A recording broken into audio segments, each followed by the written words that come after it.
Okay, so let's create daisy again. So to make a daisy, first things to prepare, you need to inflate a balloon like this with 3 inches allowance, another balloon with 4 or 5 inches allowance, and with the same size 4 or 5 inches allowance also, and another balloon with 3 inches allowance. This is the stem, this is the petals. Let's create first the petal.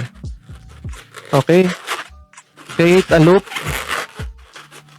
like this, 4 inches. Okay, just create 4 petals. So we have another petals. Okay, another petals. Remember, you just need to create 4 petals in this flower.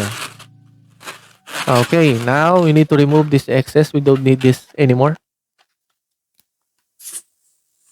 Wrap this around for extra secure. Of course, we need to secure the balloon. Okay, now we have petals here. Now we need to put this here. Create a bubble. Move this bubble here on the other side of this balloon like this. Make a poodle tail like this. Now put this flower petal here, just like that. So we created a daisy just like this. So we have a daisy here. Now this will serve as the leaves of our daisy. Now we need to make a loop, but before we make a loop, we need to tie this extra piece here. So this time we need to create a small loop. Okay, so it should be equal here. Now put this here. See, so we have a leaves here for our daisy, and let's create another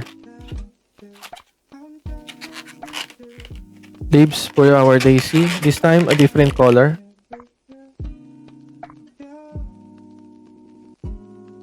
Okay,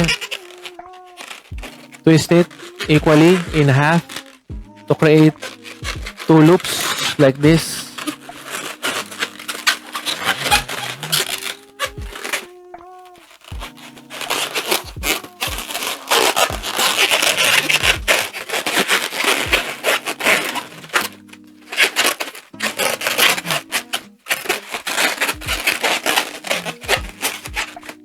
So we have another leaves for our daisy. Now put this extra leaves here on the lower part of our stem. Now we have a daisy with 2 leaves, just like that. Hope you like it. Okay, of course we need to arrange this part for our daisy. That's it. Thank you so much.